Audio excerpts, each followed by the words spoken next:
అబ్బబ్బా! ఇలా ట్రై చేసి చూడండి. సూపర్ అంటే సూపర్ ఉంటదనమాట. అస్సలు ఒక్కసారి కూడా వదిలిపెట్టకుండా తింటారనమాట చింతకాయ పచ్చడి అన్నం అయితే. నేనైతే మొన్న పెట్టుకున్నా కదా! గంధమాలగా బట్టి పెట్టా అనమాట. కేవలం అంటే కేవలం ఈ పచ్చడి ఇలా కలుపుకొని అన్నంలో తినటానికి మాత్రమే పట్టుకున్నా అనమాట. చింతకాయ పచ్చడి కాదు.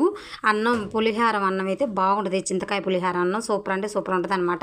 అదైతే ఇంక సద్దన్నం గానీ, వేడన్నం గానీ కొంచెం చిటికెడేసుకొని కలుపుకొని పెట్టుకొని నూనేసుకొని ఇక పచ్చిమిర్చి, ఎండుమిర్చి, తాలింపు గింజలు, పల్లీలు, ఉల్లిపాయలు యేసుకొని నూనెలో వేసేయడమే అనమాట. ఇంకా కళాయి పెట్టుకొని కళాయిలో నూనె వేసుకోవటం అనమాట. అలా అయితే కలిపి పెట్టుకోవాలి అన్నం అయితే. ఇక బాగా ఎర్రడాలకి వేయించుకోవాలన్నమాట. ఇలా వేయించుకుంటే అసలు ఉంటుంది కదండి. అసలు స్మెల్లే సూపర్ ఉంటుందన్నమాట. అసలు తింటుంటే తినాలనిపించింది. ఎంత వద్దనే వాళ్ళు కూడా తింటారు అనమాట. అన్నం అంత బాగుంటుంది అనమాట. ఒక్క ముద్ద వదిలిపెట్టకుండా.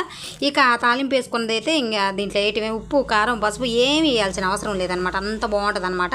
అసలు తింటుంటే పంట కింద ఇవన్నీ తగులుతుంటే ఉంటుంది కదా. అసలు సూపర్ అంటే సూపర్ ఉంటుంది అనమాట. ఈ పచ్చిమిర్చి కలుపుకొని ముద్ద నోట్లో పెట్టుకుంటుంటే ఒక్క ముద్ద కూడా వదిలిపెట్టుకొని తింటాం అనమాట. ఈ వీడియో నచ్చితే ఒక చిన్న లైక్ అండి. ఓకేనా? బై. మరి మీరు కూడా ట్రై చేసి నా కామెంట్ పెట్టండి. ఓకేనా?